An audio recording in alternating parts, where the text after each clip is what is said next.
أجمل اللقطات من عرس الجميلة سهيلة معلم ووكيلها صالح وتألقها باللباس التقليدي الجزائري، أول ظهور لها وأول ظهور للعريس.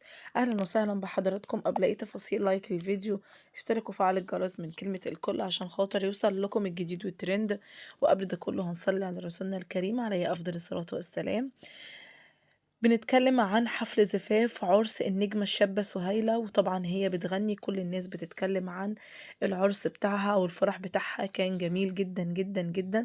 كان في باقة كبيرة جدا من النجوم والنجم الكبير القدير صالح، وكان في ناس كتير جدا موجودين وناس كتير بيحبوها وراحوا يباركوا لها. وهي كانت فرحانة جدا جدا فعلا، الناس كمان كانت فرحانة لها من كل قلبهم.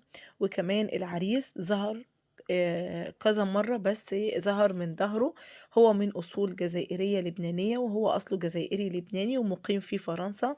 ربنا يا رب يهديهم ويصلح حالهم، اللهم آمين يا رب ويسعدهم. مش عايزة أقول لحضراتكم الفرح كان جميل قد إيه، والناس كانت مبسوطة ليها قد إيه، والناس كلها كانت فرحانة جدا جدا لسهيلة قد إيه. بجد الناس دي كلها اجتمعت على حب سهيلة، ربنا يا رب يحبب فيها خلقه. طبعا احنا ورينا حضراتكم دي لقطات بسيطة جدا جدا من حفل الزفاف وعرس سهيلة. هيبقى فيه فيديو كبير ان شاء الله. يا ريت حضراتكم ان شاء الله بإذن الله تتابعوني وانتظروني، وهنوفي حضراتكم بالفيديو الجاي ان شاء الله هننزله لكم.